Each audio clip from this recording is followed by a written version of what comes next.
সবাইকে নতুন একটা রান্নার ব্লগে স্বাগত। ডিমের কারি বানানো হয়েছিল, খানিকটা ঝোল, তোমরা শুকনোও বানাতে পারো। ঝোল হলে পরে খেতে হবে ভাত দিয়ে, আর শুকনো হলে খেতে হবে রুটি দিয়ে।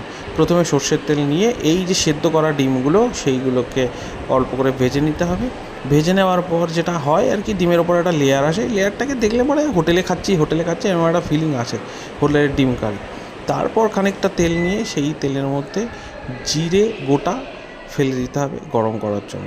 এই যে মশলাটা তোমরা দেখতে পাচ্ছ, এটা বেসিক্যালি হচ্ছে টমেটো, রসুন, আদা, পেঁয়াজ একসাথে মিক্সিতে পেস্ট করে নেওয়া। তারপর যেটা দেওয়া হয়েছে, বাড়িতে যে গুঁড়ো মশলাগুলো থাকে সেইগুলো সমস্তই ওর মধ্যে অ্যাড করা হয়েছে।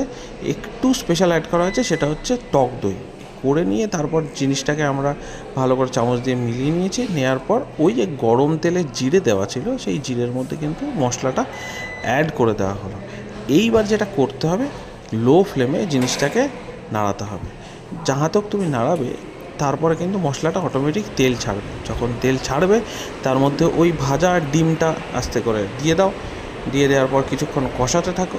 কষানোর পর আলু দাও, সেদ্ধ করা আলু। এই রেসিপির একটা ইউএসপি হচ্ছে সেদ্ধ করা আলু। সেই সেদ্ধ করা আলু এই মশলাটার মধ্যে দিয়ে দাও, কষাতে থাকো। কষানোর পর যদি মনে হয় জল দেবে, তুমি জল দিতে পারো, অথবা রান্নাটাকে কিন্তু ঢেকেও করা যায়। কারণ শুধুমাত্র মশলাটাকে কষানোর জন্যই কিন্তু ঢেকে দেওয়া। পরিমাণ মতো জল দাও, পরিমাণ মতো লবণ দাও। দেওয়ার পর তোমাদের পরিমাণ অনুযায়ী গ্রেভি রেখে বন্ধ করে দিতে পারো। আমরা একটু জল বেশি দিয়েছিলাম, কারণ রাত্রেবেলা কিন্তু আমরা ওটা ভাত দিয়ে খেয়েছিলাম। রুটি দিয়ে খেতেও কিন্তু